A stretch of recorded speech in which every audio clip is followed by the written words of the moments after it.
శీర్షిక ఉగ్గబట్ట లెక్క. ఊపిర్లను గొట్టంతో ఊది ఊది కుంపటినంత బగబగ మండియాల. గప్పుడే బ్రతుకు ఆకళ్ళు రాజుకుంటాయి. పలుగురాళ్లతో పట్టడ సానబెట్టిన పనీగరం తెలవకుంటే మూసల బంగారం బొగ్గులలోనే ఒలికిపోతుంది. మనుషులు సుత అంతే. వెదురు బొంగుల లెక్క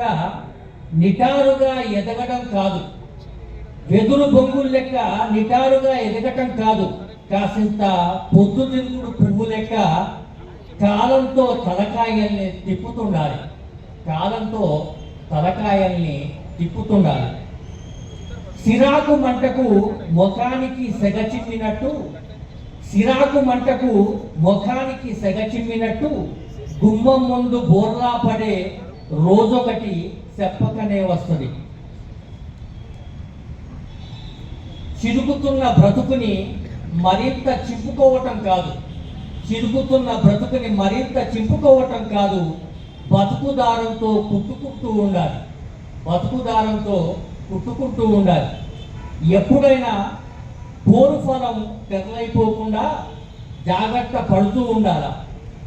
సుఖం సుట్టం లేక వచ్చిపోతా అంటది. కష్టం కావడి లెక్క భుజాన ఊయల ఊగుతుంటది. నిభాయించుకోవాలి. బొంగరం లెక్క గిర్రున తిరిగితే ఫాయిదా ఏముంటది? రంగుల రాట్నం ఎక్కి ప్రపంచకం గిరగిర తిరుగుతాంది అనుకోవటం వెర్రిబావులతనం బిడ్డ. మానాలకు మాసికలేసుకుంటున్న కన్నీళ్ళ పాయల్ని తరుము. ఎగిరే పిట్టల రెక్కల్ని ఎవడో ఇరుస్తున్నాడు చూడు. చెట్టు లెక్క నాలుకల్ని తిప్పితే ఒడ్డుకు చేరుతాననుకోకు.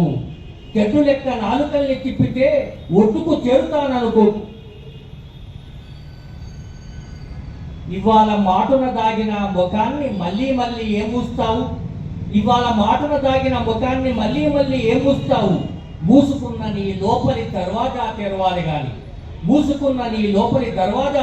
గాని ఉచితార్థంగా ఊపిరి తీసే రకం కాదు మనది. నల్లి కుట్లతనం లేనోళ్ళం మనం. పొగసూరిన గోడ దగ్గర సుత కందిలి దీపం వెలుతురే ఇస్తుంది. పొయ్యిలా ఉప్పేసినట్టు చిటపటలాడకు. నువ్వు వెలగటం నేర్వు. తంగేడు పూలతో బతుకమ్మ పేర్చినట్టు నిన్ను నీవు శిఖరమోలే పేర్చుకో. ముద్దబంతి పువ్వులే నవ్వటం నేర్చుకో. సందడి తొవ్వ కోసం బతుకు పోనం ఎత్తుకో. ఇక్కడ ఏ వాక్యం పురుడు పోసుకున్నా తెలంగాణ గానమైన రణమైన ఉపశమనం లేకే ఉగ్గబట్ట లేకే. Thank you. చాలా చక్కటి కవిత సార్.